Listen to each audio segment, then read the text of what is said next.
Good afternoon, Dylan with Huntsville Guns.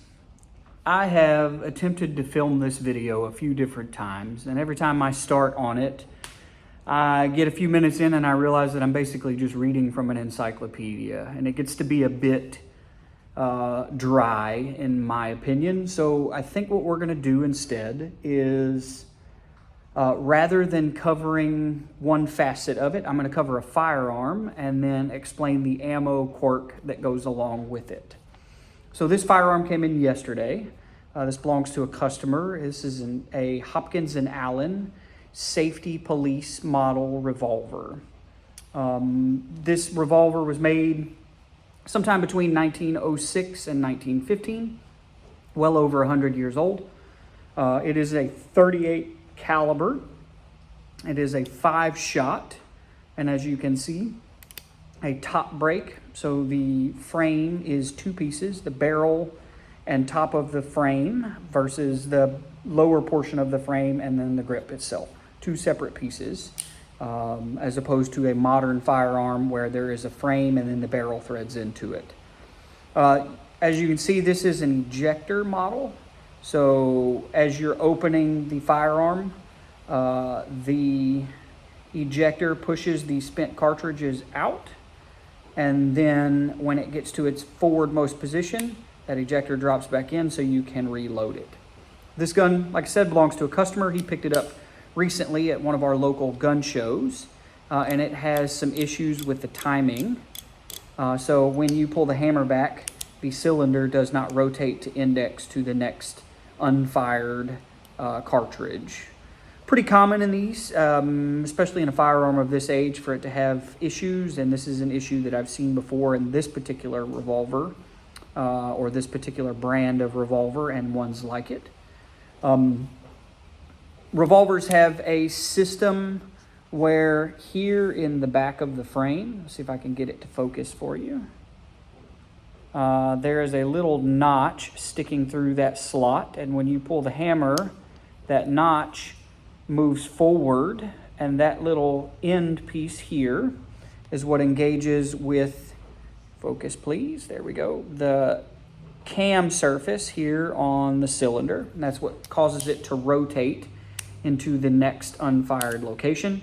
This firearm is not functioning properly, and so it's not doing that.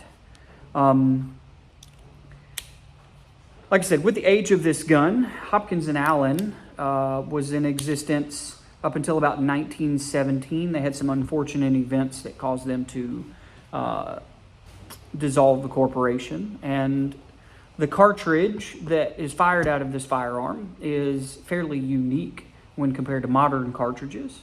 And so we're going to cover those today, do a brief example comparison. So this gun is chambered in 38 Smith & Wesson. That's much closer to a 9mm in size and shape, and is a rimmed center fire cartridge.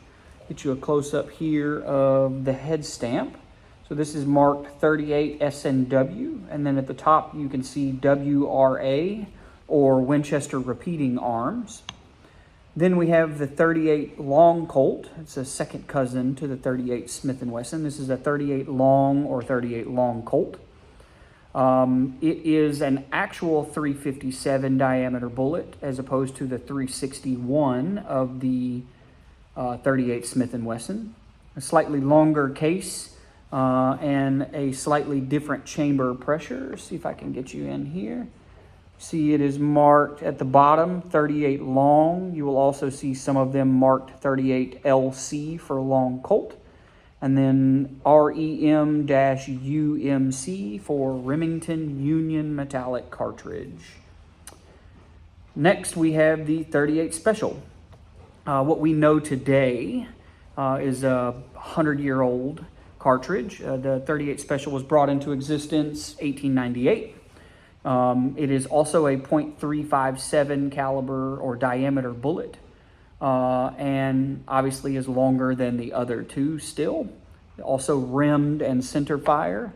If you look at the case head, it says 38 SPL, and then at the top it is REM-UMC, also Remington Union Metallic Cartridge. So the 38 Smith & Wesson, made in 1877, fairly low pressure when you're talking about chamber pressures, a larger diameter bullet than most of the modern 38s, or all of the modern 38s that I can think of. And so the bullets are not interchangeable. The case has got slightly more taper than the long Colt and the Special, just ever so slightly more taper. And as such, they're not interchangeable. So if we look at the cylinder on this firearm, we can drop a 38 Smith & Wesson in, and viewed from the front, you can see that the bullet does not protrude past the front of the cylinder, versus the 38 long Colt will also chamber, but is slightly loose in the cylinder. And if you look at the front, you can see the bullet protruding past the front of the cylinder. And then obviously the 38 Special is way too big. Will fit in the cylinder when it's not in the gun, also has some play in it, and the bullet sticks out past the front. So when looking at these revolvers, this particular gun, there were two frame sizes.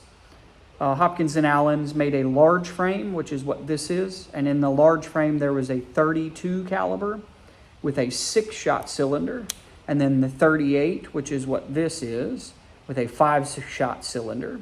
Then they made the small frame, which was slightly smaller size, and had a 22 caliber cylinder that was 7-shot, and a 32 caliber cylinder that was 5-shot.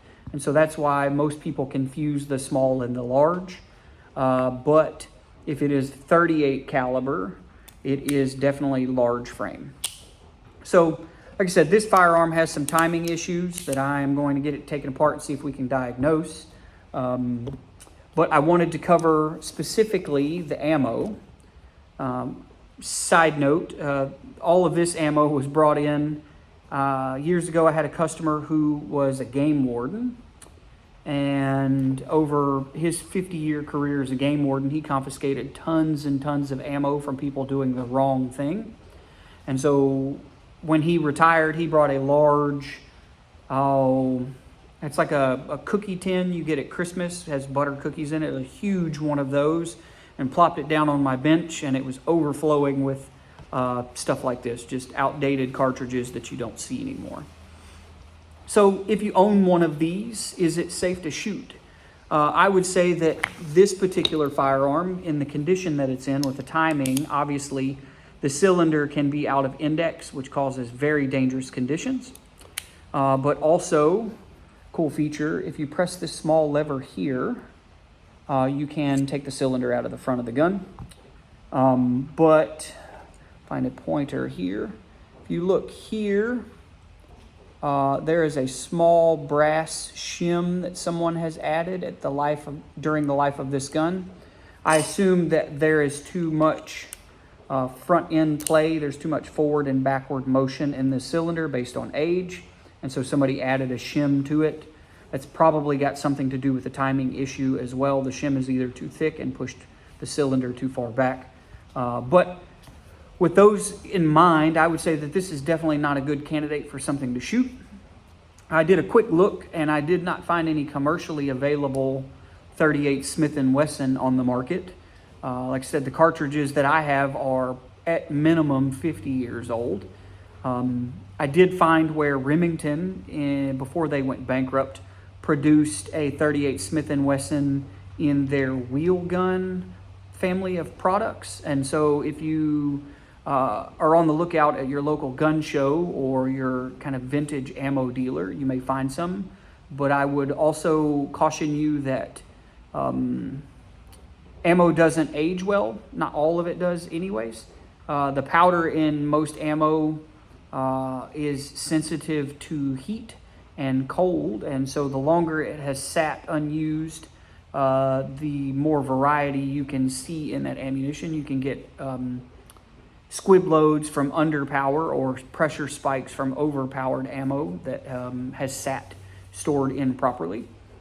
And so, as cool as these are, the vast majority of them that walk through my door are in that category of something I wouldn't shoot.